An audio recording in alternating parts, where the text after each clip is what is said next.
stare at me. Get inside. You're being weird.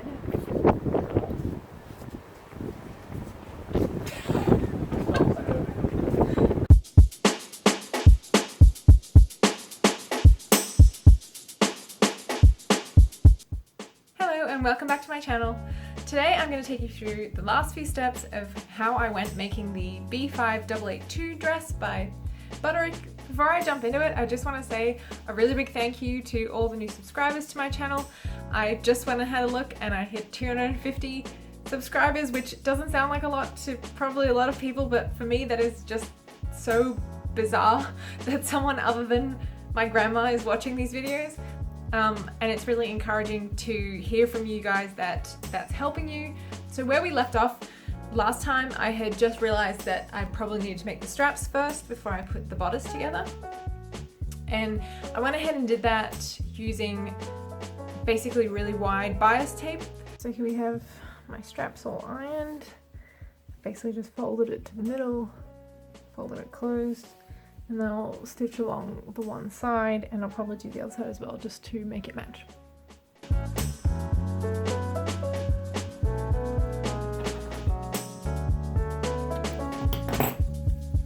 There you have it.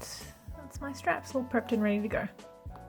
And in the footage between attaching these straps and a couple of the other steps, you'll see that there are a lot of things that I tried out and changed with this dress that didn't end up in the final version. So I tried putting in cups for the first time, and although I figured out how to actually put them in the end, I didn't like the way that they looked, and because I hadn't really planned that before, there wasn't exactly enough space in the bodice to allow for cups, or at least I couldn't get the positioning right. I'm not really sure, but I never ended up including them in the final. I took a lot of time pinning and repinning and rehand sewing in those cups, so it looks like this didn't take a lot of time on screen, but believe me, there was at least a week and a half of deliberation and just messing around for something that didn't even end up in the final dress. And I think it's important to point that out because sometimes it can seem like, oh, I just did all this stuff and then ta-da, a dress came out and I never make mistakes. And trust me, I do, and it's just as difficult for me to figure this stuff out as anyone else who's new to sewing. So please don't get the wrong impression. I messed around a lot. It did turn out well in the end, so I'm really happy with it. But yeah, just a note, if you see footage of cups, they didn't end up in the final dress.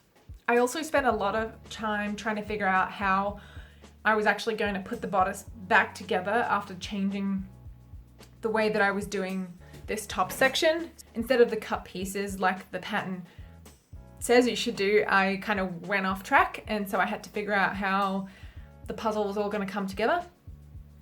And that took a little bit of just pinning, a lot of pinning and testing and trying it on, basting it a bit to just see how I should put it all together, and ended up with the steps that you see here, which was basically like treating it the same as the front piece, folding under the edges and top stitching them down essentially. Okay. So now I can attach the lining to the front because I will be able to add in the straps.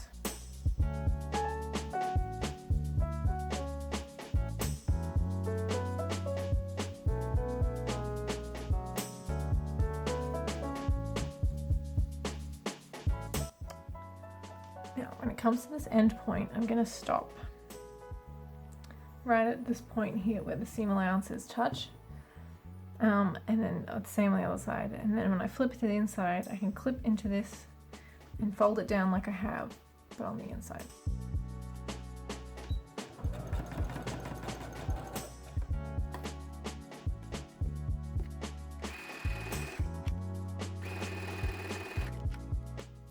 I also understitched the lining so that it wouldn't pop out through the top of the dress.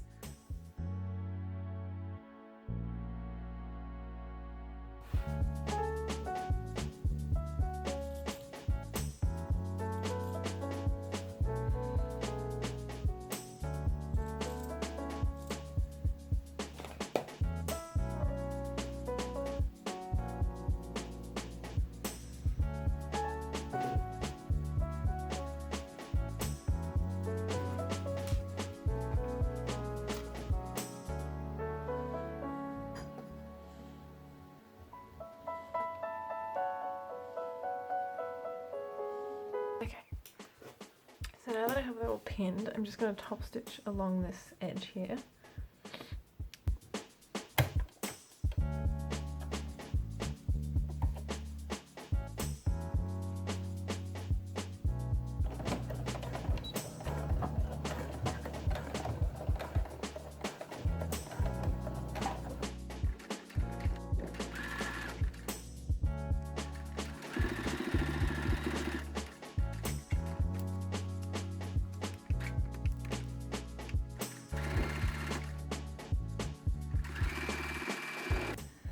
I went a bit wonky, so I'm just gonna pull this out and start again from about here. Just get it really nice and even.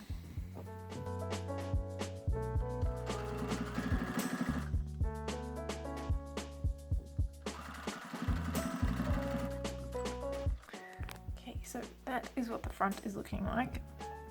Something else that took a lot of trial and error for me was just this front piece not looking right, and it's still not quite perfect. Like, this is not perfectly in the middle and doesn't sit exactly how I want it to, but unless you're looking really closely, you can't really tell, and I feel like it still has the visual that I wanted, which was basically not that really high busted cup shape that was in the pattern. I think that really worked out in the end.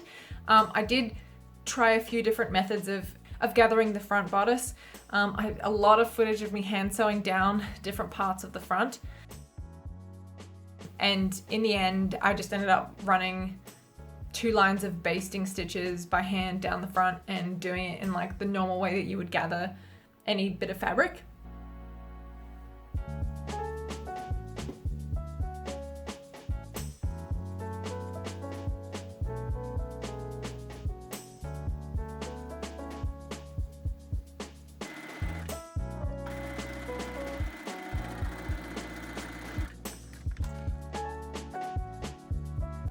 Okay, so I've got the whole shell of the skirt sewn together.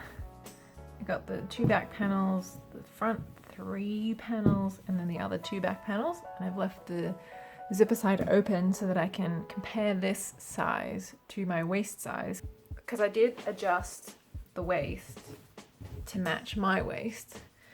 So what could potentially happen now is that these things don't line up.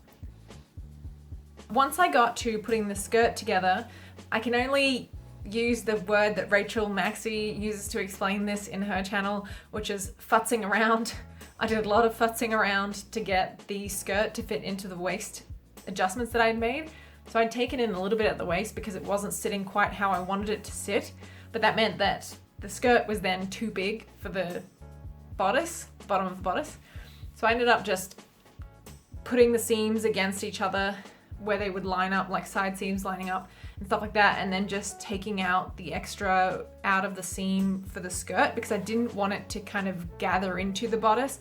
I wanted that smooth shape from the bodice to the skirt. So yeah, I just did a bit of unpicking, a bit of messing around, just to make sure that the size was distributed across the whole bodice, or where there was too much, I just took out the excess. Once that was finally done, I could attach the skirt and the bodice together along with the lining skirt, and also go ahead and hand sew or put in the lining for the bodice.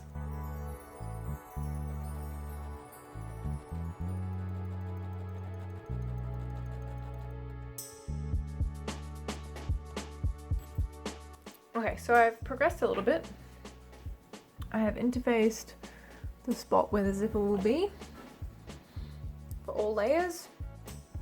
I've attached the skirt to the dress, so I have the lining layer and the shell layer attached to the shell of the bodice, and then this lining I will hand sew it down to the appropriate place.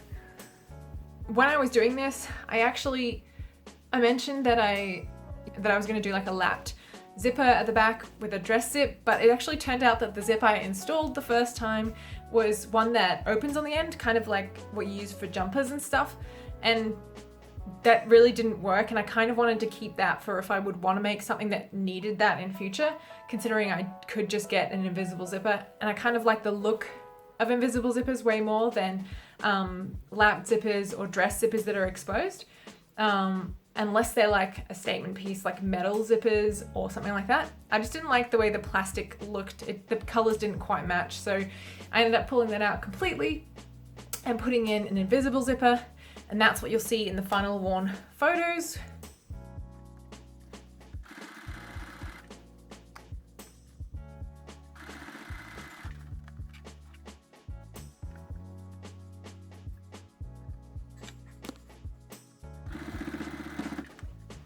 Unfortunately, while I was working on the dress,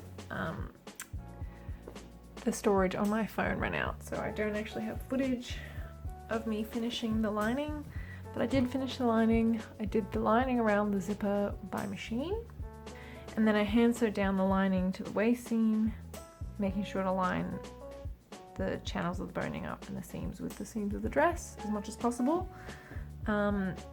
Then I also went ahead and closed up the shell piece, and I'm just going to go ahead and sew this bit again just because it's pulling a little bit.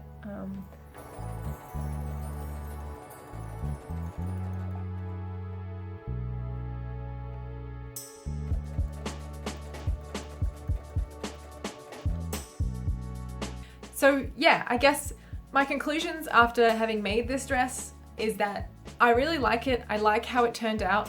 I did learn a lot about boning and, for example, the importance of making sure that the boning under the bust is not too long, because on one side it kind of pokes funny and sits differently, but if you're not paying attention to it, if you don't bring attention to it, no one really notices.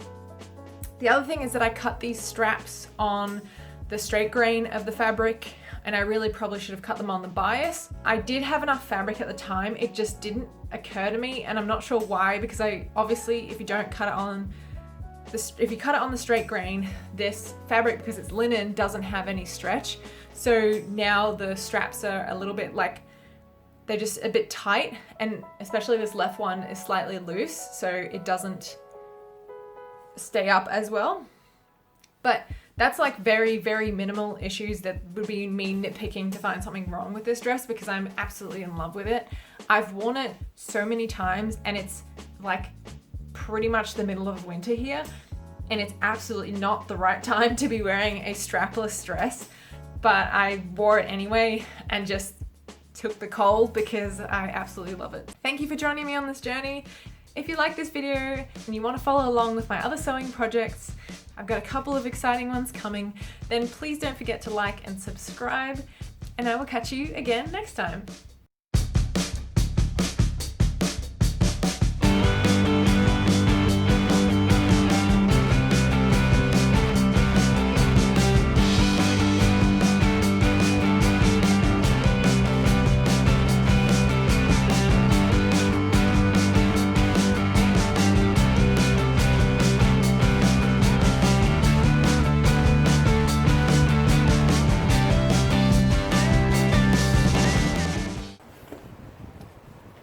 Just like put your finger on it or something. Yeah. Oh, do the holdy thing. I need to fold them up.